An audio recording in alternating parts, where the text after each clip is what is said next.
This is JMD Mateus, and you're listening to Into the Night, a Moon Knight podcast.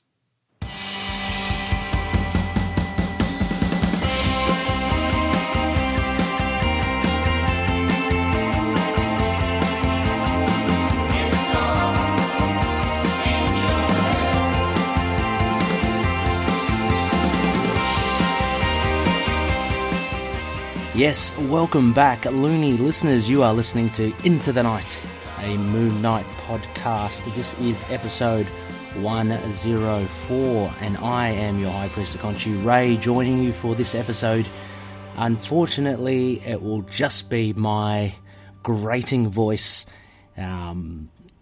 assaulting your ears tonight. Unfortunately, yesterday we did have some technical difficulties. Some gremlins had stolen some equipment, and I fear they may have also eaten my good co-host Connor Shue. He's not here tonight. He's missing. I fear the worst. It was after midnight, so it could well have been one of those ghastly gremlins that gobbled him up. But he'll be back, don't you worry, loony listeners. There are plenty more episodes in our bag to come. Anyway, welcome. This is 104. Look, I'm set up here in a new part of, my place here. I'm in the corner. It's quite snug and cozy. I'm sitting on a faux sheep skin rug kind of thing. I'm hoping the vocals come out nice and clear for you. So, always a fun one to do by yourself. But anyway, we have a pretty cool issue to cover tonight, and it will be our LUNAR-PICK modern run issue. We'll be following up from, it was a while ago now, it was episode, I think it was 87. We're up to 104 now. We started reviewing the Michael Bendis run of Moon Knight, and it is our LUNAR-PICK. As mentioned, we follow the phases of the moon, but last week I did a little shady deal with Khonshu. We're doing a modern run this week, whereas we were meant to do it last week, and vice versa with our trade arc review, which we're meant to do now. But, sometimes you've got to roll with the punches, and so we're doing the modern run. It should be a lot of fun. This is issue 2, will be first story. We'll get to that soon enough. Now, look, with no co-host to bounce off, discussions with what we got up to and what we read over the last week, I'm going to skip that. What I want to do, actually, is I want to start like another new-ish segment. It's going to be called The Night's Watch, and this is actually just this came about from a request from one of the loonies. Let's see if I can find him. Yes, this is from Looney Matt Lappy. Look, he has been around our ITK community, and he's mentioned that he does pre-order a lot of his comics, and he'd like a heads up as to any appearances of Moon Knight. So I thought, what better forum to do this than our podcast? And I give a shout out for those. Look, Matt might not be the only one. If you're listening to now and you want to keep abreast of when Moon Knight appears, makes cameos in all sorts of comics, then we'll try to keep tabs on that. So this is a shout out to you, Matt, and we'll be doing some Night's Watch, and I've got 3 for you to tick off your pull list. The first one is Avengers 21. Now, this kind of wraps up the War of the Realms story. I think it's a bit of an epilogue. Look, truth be told, haven't been following War of the Realms, although I am going to read it in its entirety very soon. Avengers 21 was kind of like a little warm down from the event. And what I understand is that there is a flash of Moon Knight as a chess piece towards the end on the chessboard owned by, I think it's by Mephisto. So, as we know, Jason Aaron has very much Moon Knight on his radar, and he has spoken that he has plans and stories for him. So it's good to see Mooney at least still in the mix, mixed in with the Avengers. He's in issue 21 of the Avengers if you want to pick up that copy. Look, the second Night's Watch piece, I guess, is a rather big one. It comes out in, oh my god, I haven't got the details here with me. I think it's in October of this year, September or October. It's a 5-part event called Contagion. Now, this is looks very exciting, and look, I know some of the loonies have said that it may, not be the most inspiring event. It kind of echoes a lot of what DC are doing with Deceased. But Contagion is a 5-part event. Comes out weekly, so in 5 weeks it will be one and done. And it involves street-level characters, and there seems to be some sort of alien, I don't know, fungus or spore or something infecting the inhabitants of New York City, that very unlucky city. Seems to have a lot of stuff done to it. But so anyway, it has the likes of Luke Cage, Jessica Jones, Iron Fist. It's got Pay, which I'm very excited to see. I'm pretty sure it is Pay. Iron Fist's protege. And it also has, of course, Moon Knight. So he features on, I believe it's either issue 3 or 4. He's actually on the front cover, just a full face shot of him with a few of the spores kind of affecting him and one of his eyes going green. So definitely possible that Moon Knight will feature in more than one of those 5 issues. So worth checking out and worth pre-ordering if you haven't done so already.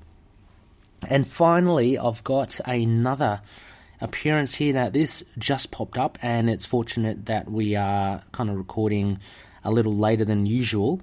So this popped up around the traps on Twitter as well. Thanks to everyone who kind of sent it my way as well. Obviously, Rebecca, very, very keen on keeping up with the news. Orion as well over at Discord. Thank you so much, Looney Orion. Also, who else was there? Looney Brian, or AKA Brian Biggie from Inner Demons, a Ghost Rider podcast. Thank you, Brian, for sending that over. That was that's always pretty cool. And who else? Oh yeah, we both, Brian and myself, we do have our contacts. He seems to give us all the latest and greatest news before it hits. As a very mysterious fellow, goes by the moniker of Just Zilla on Twitter. So thank you very much, Just Zilla, for that. Sending all that our way. And basically, it's a panel of Moon Knight and Punisher. So actually, let me just backtrack a bit.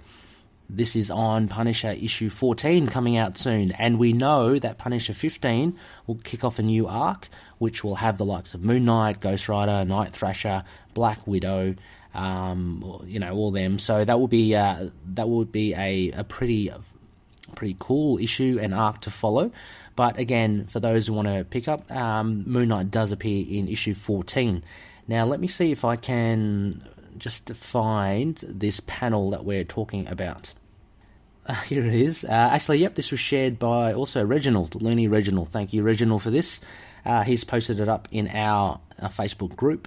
And it has basically both. It's very simple. It's just Punisher and Moon Knight in profile. Punisher mentions, "Hello, Marc, you're still crazy." Moon Knight then retorts a little bit, "You still murdering people?" By which Frank responds, "A little bit. How's your imaginary ghost? Oh, God, sorry."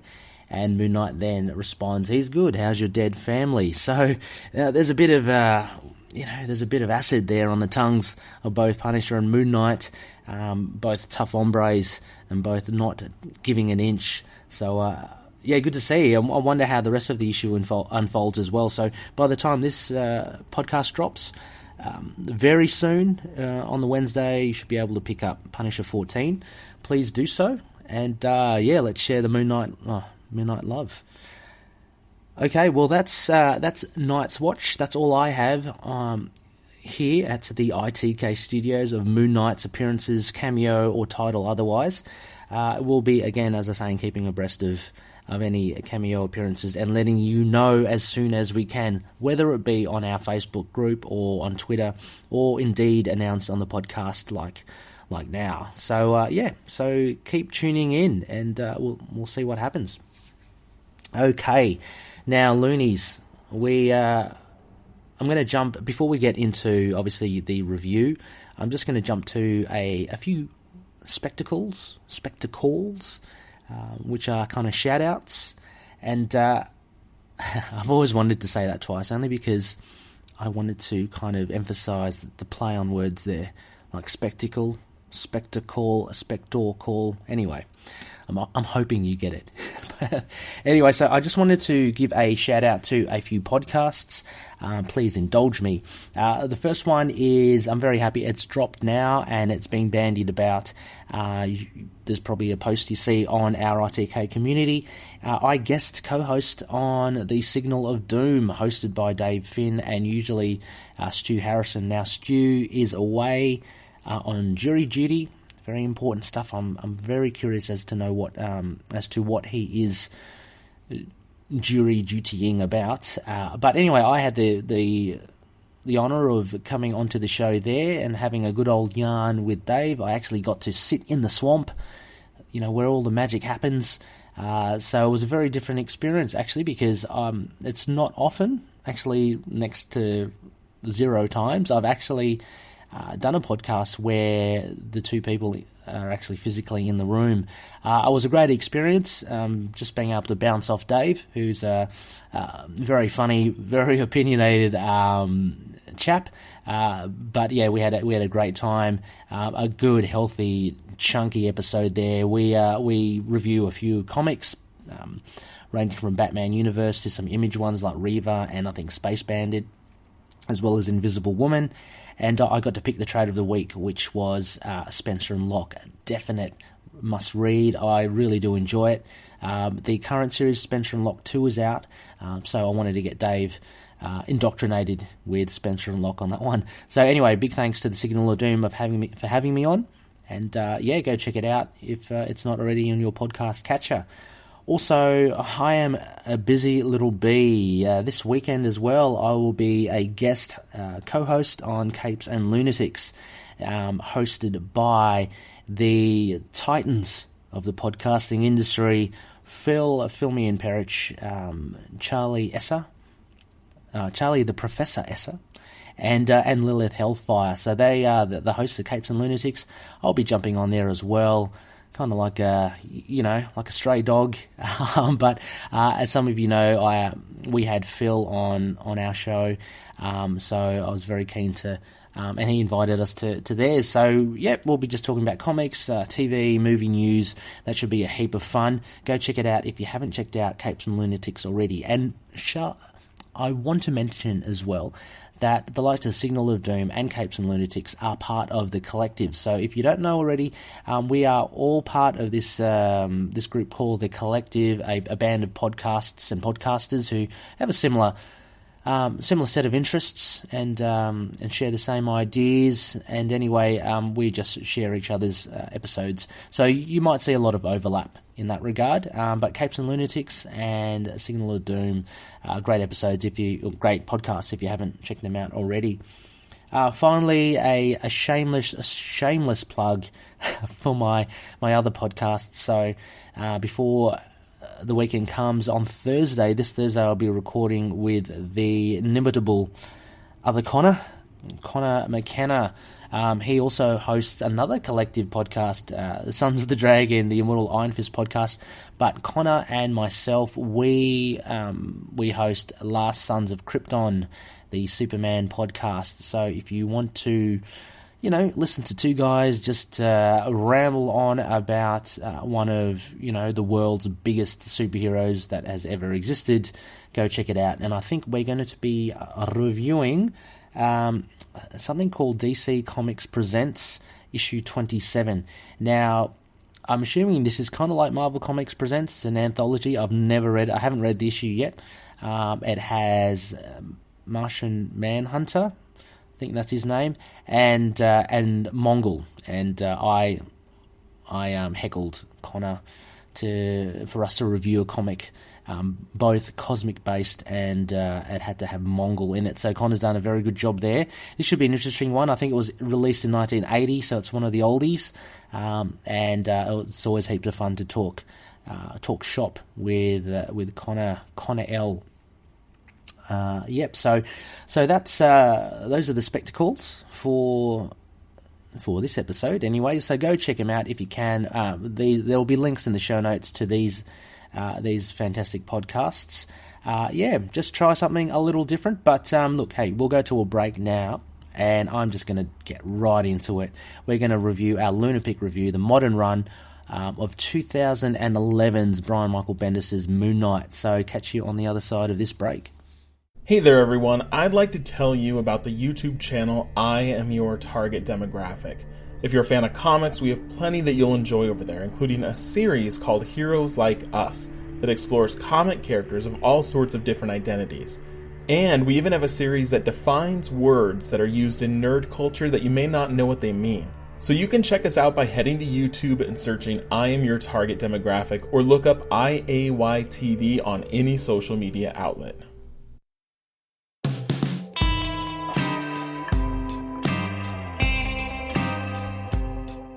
Yes, welcome back, loony listeners. You are listening to Into the Night, a Moon Knight podcast, episode 104, as they say in Dutch.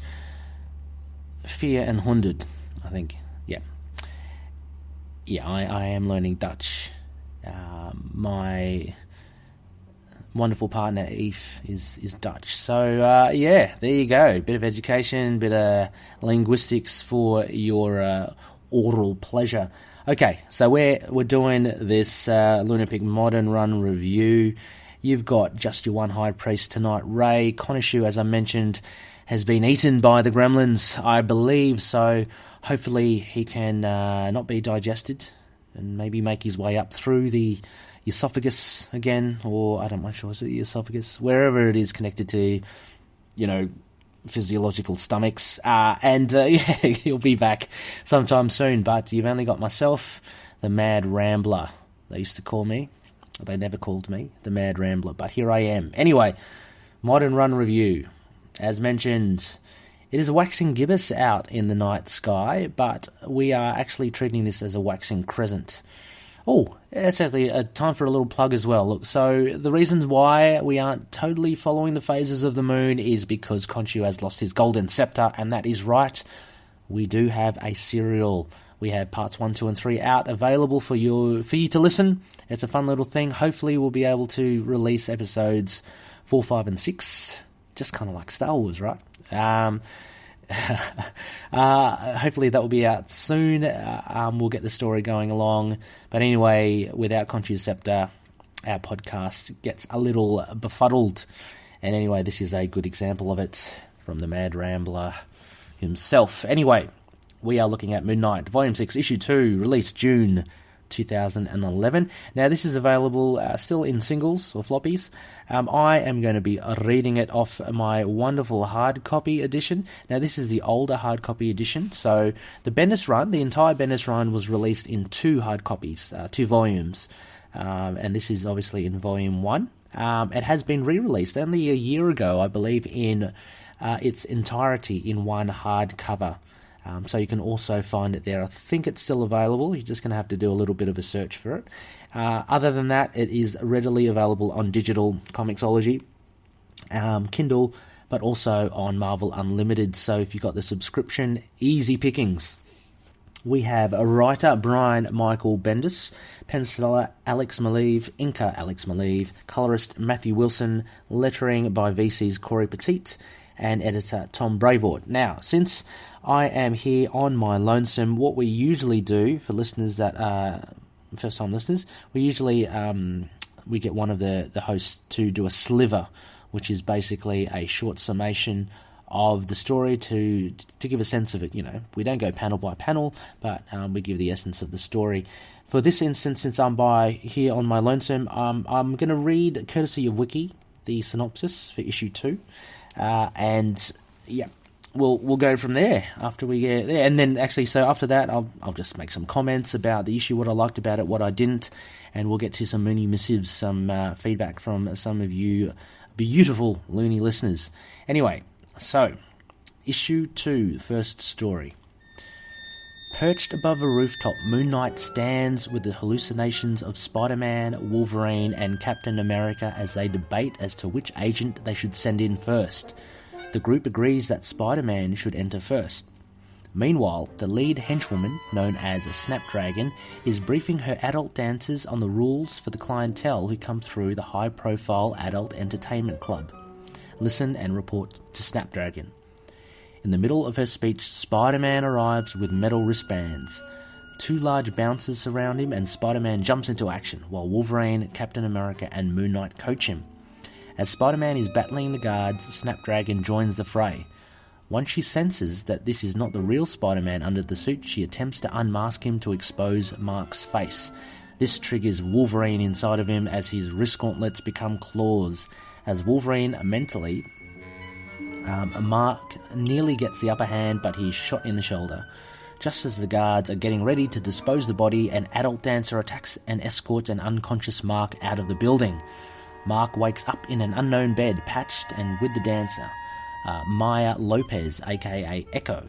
She was 3 weeks undercover with the dancers and nearly found the organisation running LA, but Marc arrived and blew her cover. Marc learns that she's deaf, but she wants to learn more about Marc and why he is carrying a Spider-Man mask. Meanwhile, Snapdragon reports back to her leader that Moon Knight, not Spider-Man, attacked them. The mysterious LA Kingpin is upset, as this is the second thing Moon Knight has taken from him. Snapdragon vows to take him out and wants to assemble a team to do so. And he agrees. Yes, so that is the synopsis to issue 2 of Bendis' Moon Knight run, titled First Story. As many of you probably know, the Bendis run has been quite polarizing. There are some people that don't mind it, other people absolutely hate it because of what Bendis has done to the character, his disregard for the history of Moon Knight, disregard for what is the essence of Moon Knight, and anyway, that has caused plenty of ripples amidst the Moon Knight community. Look, I am going to attack this like we did with issue 1. Knowing full well of what Bendis has ignored and what he doesn't kind of pay reverence to. But, I'm going to look at the story as well, because I actually found it quite an engaging story, quite a well-written issue, a lot of action in it, a lot of interesting points to it. But yeah, it's I do totally understand, and I agree as well that Bendis really has a disregard for what is Moon Knight. But yeah, like I said, there are some very interesting aspects to this.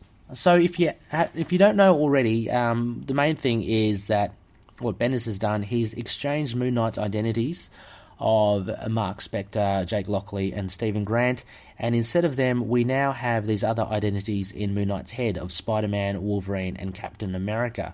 Some might say a very cheap trick. Some might say it actually is quite refreshing to see something different.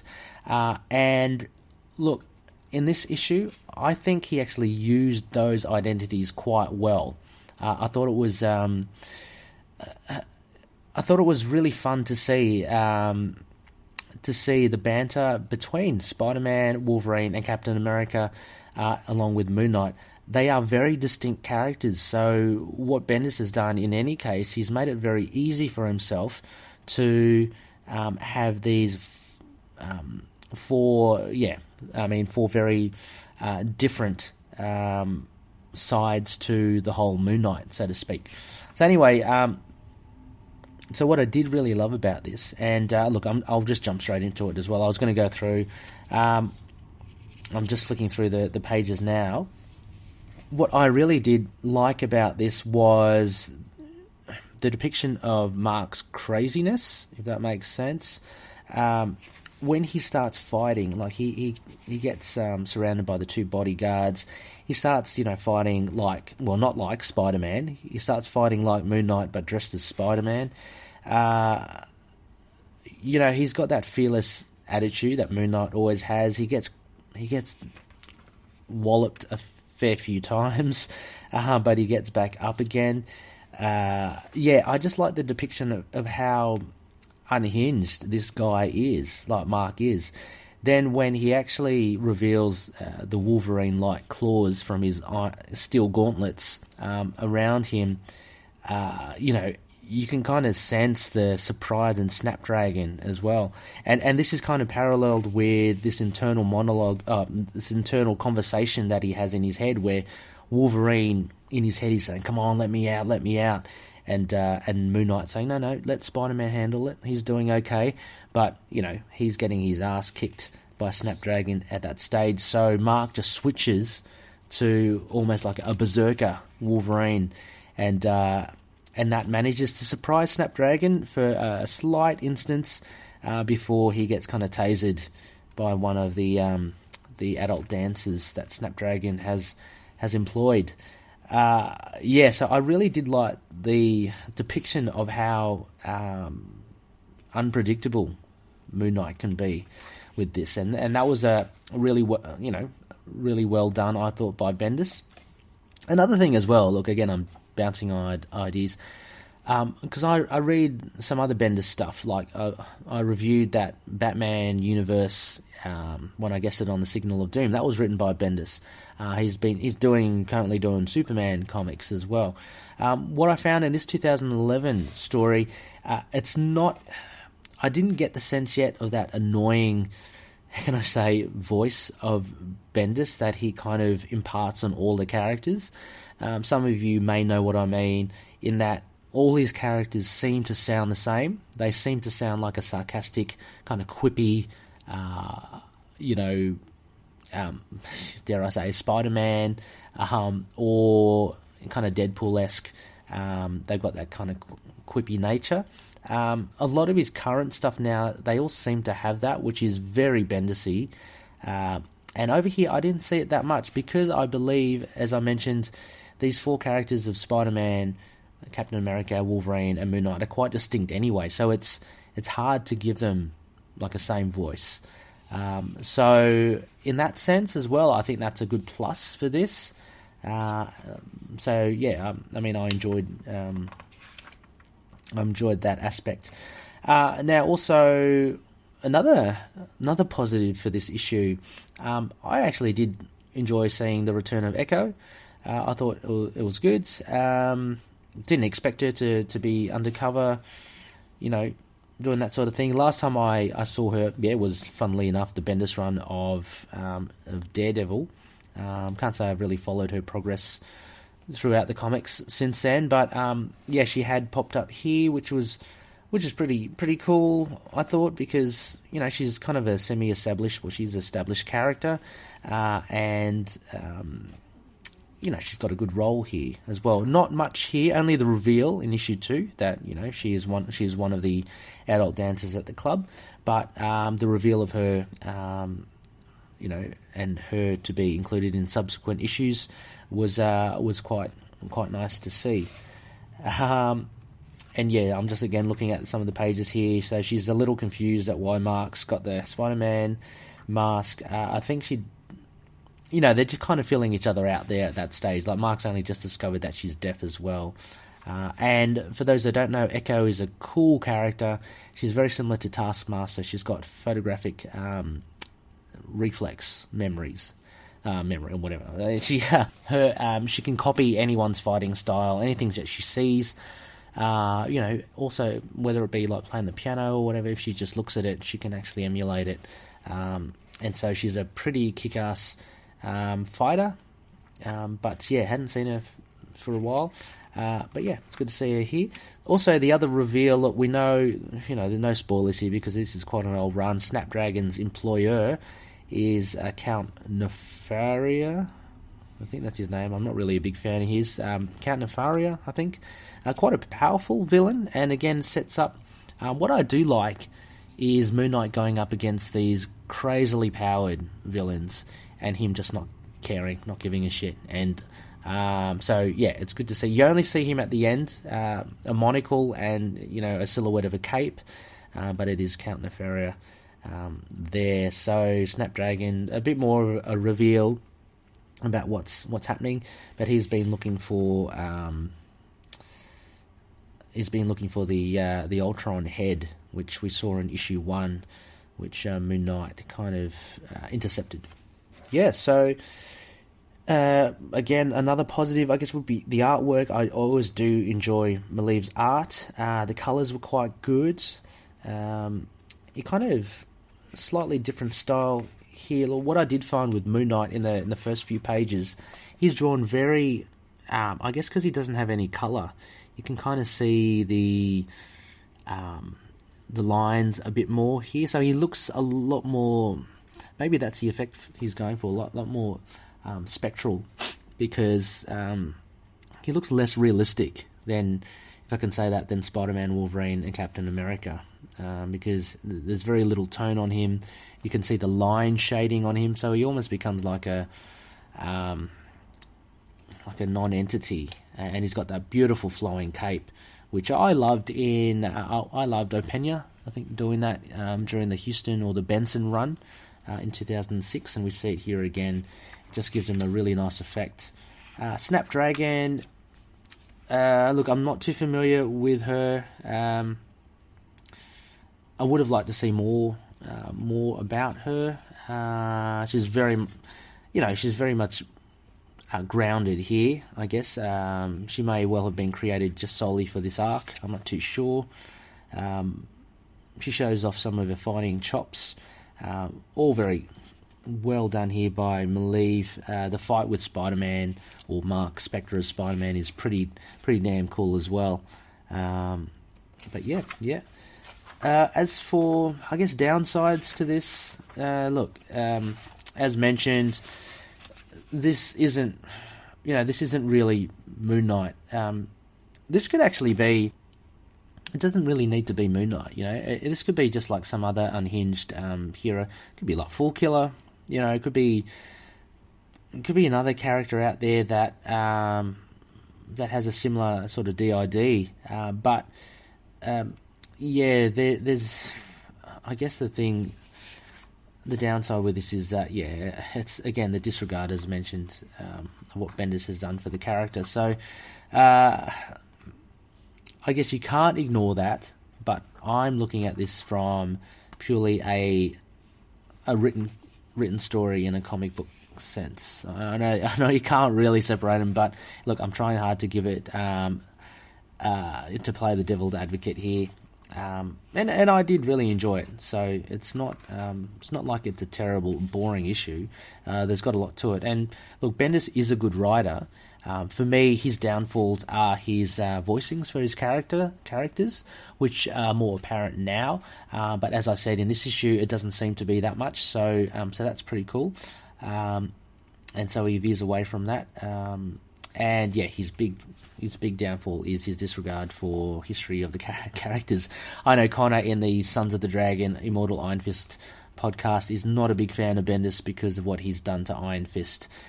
So he seems to really kind of mess around with some of the characters that he's given to write and to play with.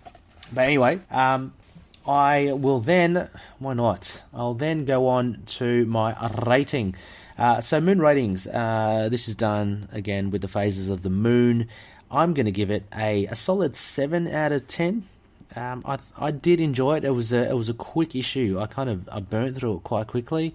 It wasn't too quick to be kind of to have no depth to it. There was enough dialogue in there. Thinking about it now, look, what really happens? What happens is Moon Knight attacks the club. He gets knocked unconscious and saved by Echo. That's basically all that happens. So really, plot-wise, nothing too much here, but it does get things chugging along. It does reveal Echo. It does give a hint to Count Nefaria. And that's basically about it. And you do kind of see... you see these identities in action. So Spider-Man, Wolverine taking over. You don't see Captain America yet, but again, as mentioned previously, I enjoyed this flick of a switch of Moon Knight kind of fighting fairly, as Spider-Man, and then he just flips and starts to fight kind of like Wolverine, or start to go a bit berserker. I enjoyed that depiction of that craziness there. Anyway, 7 out of 10, The Waning Gibbous. Now, Loonies, we haven't finished here. I've got a fair few bits of feedback which I'd like to go through. So let's go through our Mooney missives. Now, the first one would be through our Facebook page. So on our page, we got a few comments here. The first one's from Nelson L, or Nelson AI, I'm not sure. He mentions, I thought Echo was extremely shoehorned, and considering this run acts as a finale to her arc from previous Bendis books, I thought it was almost disrespectful to Mooney to have her take so much of the spotlight when there were a handful of Moon Knight-related characters that would have been better suited. That's a good point, Nelson. No doubt about it, Bendis obviously does like the characters that, you know, dare I say, he created. I'm sure he had a hand in creating Echo. So, of course, he's using, you know, his babies. And look, I don't think it was disrespectful to Mooney. I don't believe, in this issue at least, that she had the spotlight. If you look at it, she only really has 2 pages when she is revealed, when she's kind of tending to Marc in bed. Much of this issue was built around showcasing Moon Knight in action as Spider-Man and Wolverine. So, but look, definitely, as we get through to issues, the future issues that might be the case. But thank you, Nelson. Thanks for that. We also have another comment from Phil Perched, one of the hosts from Capes and Lunatics. Anyway, Phil weighs in and he says, why does Bendis always seem to want to reinvent the wheel when he comes on a new title? He usually does better on street-level heroes, but I didn't appreciate that he changed up the personalities. Yeah, Phil, I would agree with you on that. Look, as much as I'm trying to, look at these issues on another angle, I do prefer that we do stick to your Jake Lockley, Stephen Grant, Mark Spector. It is a bit of fun. Look, I'm glad it didn't really stick. It's a bit of fun to have Spider-Man, Wolverine, and Captain America, but it's not really Moon Knight, is it? So maybe Bendis is trying a little too hard to be innovative and different. But anyway, it's now kind of part of Moon Knight lore, and take it as you will. Third and final one from our Facebook page is from Jake Keita, and he says, I'll personally never read the Bendis run, to be honest. Love Maleev's art, but I'll never bring myself to do it. Jake, I hope we can change your mind. It is, if you do love the character Moon Knight, and look, if you don't want to see him sullied, then maybe you should avoid it. But it is interesting. It's good to get a different perspective of how Moon Knight is handled. And look, Bendis, he can be a really, really good writer. If anything, he's always I don't want to suck. he's a solid writer most of the time. He does try new things, and he obviously does mess around with character lore. But look, I'd say give it a go. Like, you're missing out, and even if you read it after 12 issues, you go, yeah, that was just pure rubbish. Then at least you've read it, and at least you know where it stands amongst your other favourite Moon Knight series. So anyway, thank you, Jake. Thanks for that. We also have a few other comments from our Facebook Into the Night group. So this is a closed group, but you can just join. Look, there's not much to it. I just make it join just to close, just to, I don't know. It's faux security. I don't know why I do it, but it just, just hit the request button. You'll be accepted for sure. Anyway, we have a few here. The first one's from Brian Bizzle. And he gets right to the point. He says, I can't stand this. Moon Knight just doesn't pick up new personalities, all silly Billy like. Yep, Brian, again, the big bone of contention here is the treatment of his different identities by Bendis. And yep, as we said, some loonies, they really do not like it. But as I said, it's just interesting to see from a different perspective. But anyway, thank you, Brian.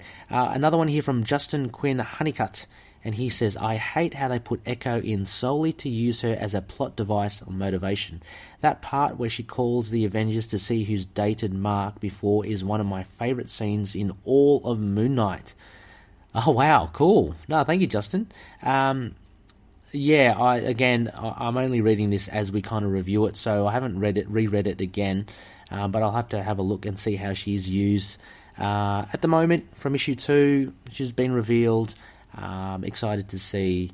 I have read this. I've read the whole series, but can't remember everything.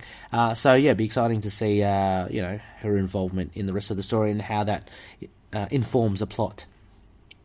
Anyway, we also have another comment here from James Young, and he said, I'm going to read this as it's written. He says, I simply can't deal with more Bendis right now.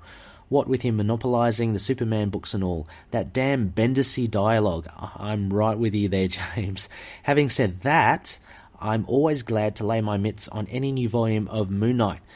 Such was the case when this was released. Maleev and Bendis are a good pair, admittedly, and this one was a nice bit of eye candy. Yep, I totally agree with you, James. I think your ideas on this volume kind of echo mine as well. No pun intended. Echo, Maya Lopez. Anyway, I'm always keen to read the new volumes of Moon Knight and give it a bit of time to breathe as well, settle back, and then reassess how it fits in the whole, in amongst all the other volumes. No doubt as well, Maleev's beautiful art. I loved his art on Daredevil. I dare say, I loved his art here as well. It is different. It's very different from, say, your David Finch or your Jason Burrows. But it's just quite elegant. It's very nice indeed. So anyway, thanks, James. And finally, we have a late comment coming in. I hit the approve button for this this loony here, and this is a comment from Dylan Scott Warwick. So welcome, Dylan, to the ICK community and the podcast. Hope you're enjoying it. And he says, really gorgeous artwork, but damn, he really doesn't want to be working on a Moon Knight story with this volume. At least it isn't Bemis. Ooh, so Dylan, you're not a fan of Bemis, and fair enough. We Moon Knight fans have our opinions and our differences as well. Look, as well, again, having the Bemis run, taking a breather as well. I thought it was a decent run. It kind of the wheels came off a little towards the end there. But who am I? Who am I to complain? So the High Priest managed to get an appearance in the issue 200. So look, it's forever going to be stamped in my memory. But anyway, thank you, Dylan. And yeah, your comments pretty much, similar to a lot of what the loonies think of this issue. So there you go, or this run, in fact. So there you go, loonies. That is issue 2, first story by Brian Michael Bendis. And that is the end of our show for this episode. I have been flying solo, but look forward to having a very interesting, a very cool guest. So next phase, we are entering a waning gibbous, and you know what that means. If you look up into the night sky, that waning gibbous, which I believe is kind of like it's almost disappeared, I think. We have our Isle of Rust sessions coming back, and we have returning a very special guest. It will be Noel Tate, the frontman of Deleta, the band that has supplied that awesome opening theme you hear for our podcast, and also the music in the outro underneath the dulcet tones of my better half, Eve, reading the disclaimer. Anyway, so Noel will be joining us. It'll be absolutely fantastic. Noel's sent through to me his 4 Isle of Ra books. They are humdingers. I can't wait to get into them. I'm going to get reading straight into those 4 issues. He's also provided a list of honourable mentions. There's going to be heaps to talk about. I want to dive deep. I want to have a good old chat with Noel. The last time he was on the episode, we focused more on his music. It was a spotlight on Deleta. This time round, I'll be asking him the core questions, how he got into comics, what was his first comic collection, how did he get into Moon Knight, all that sort of stuff, and then we'll get into his 4 Desert Island books. But that will be next week. And since it will be a little bit of a busy week, I'm hoping to record that towards the end of the weekend. So keep your ears out for that, for it to be dropped early next week. So anyway, that should be a good one. Anyway, to cap off, Loonies, thank you once again for listening. Episode 104. We are moving along. Don't forget a little shout out as well. Don't forget to, if you haven't, just check out our episode 100. Very proud of that. A big 4.5 hour effort. So just break it up into small chunks. It's filled with the ITK serial, so you can get acquainted to parts 1, 2, and 3. We have a fun old time. Rebecca, all the high priests were on that, as well as the power of Chad, one of our favourite loonies, and also has 3 bumper huge interviews with J.M. DeMatteis, Greg Smallwood, and Doug Mensch. So if you haven't given that a listen, please do. But and if you do, and if you want to talk about it or leave some feedback, you can find us on email at itkmoonnight@gmail.com. We've got a website. It's a WordPress one. It's intothenightpodcast.wordpress.com. That's where all our episode summaries, all our newsletters are kept. And we're on Facebook as well, facebook.com/itkmoonnight. That's a page. We have the Facebook group, which is motoring. I think we're on 950 so members. Big celebrations when I think. Ooh, here's something. I will say, for our 1,000th member, I might give them a little prize or something. I don't know, or might start a competition, because I don't want to leave all the other loonies out in the lurch as well. So I might put up another competition after our 1,000th member to win. And I'm going to again shamelessly plug. We've got some merchandise. So already a big shout out to Kyle Schaefer, one of the loonies. He's already bought one of the ITK official merchandise. It is the limited edition episode 100 t-shirt.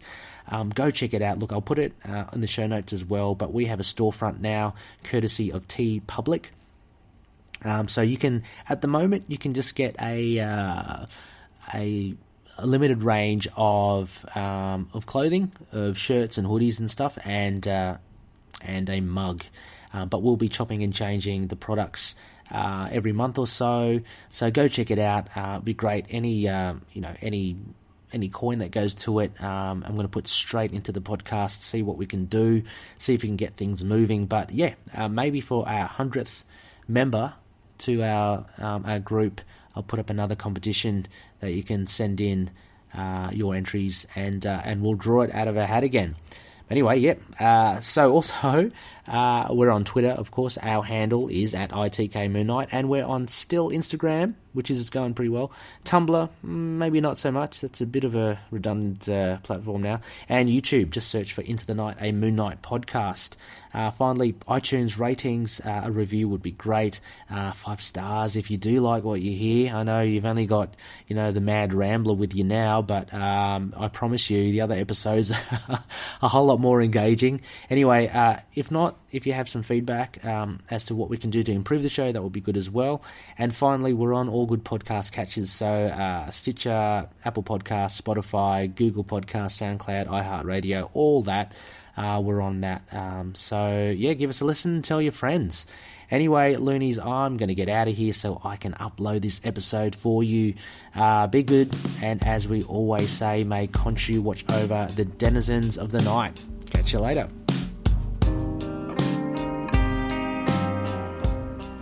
Moon Knight and affiliated characters, stories and events are properties of Marvel Characters Incorporated. Materials used and discussed within the podcast are intended for critique and review purposes only under the fair dealing concept of the current Copyright Act. The views, information or opinions expressed during the podcast are solely those of the individuals involved and do not necessarily represent those of the copyright owners.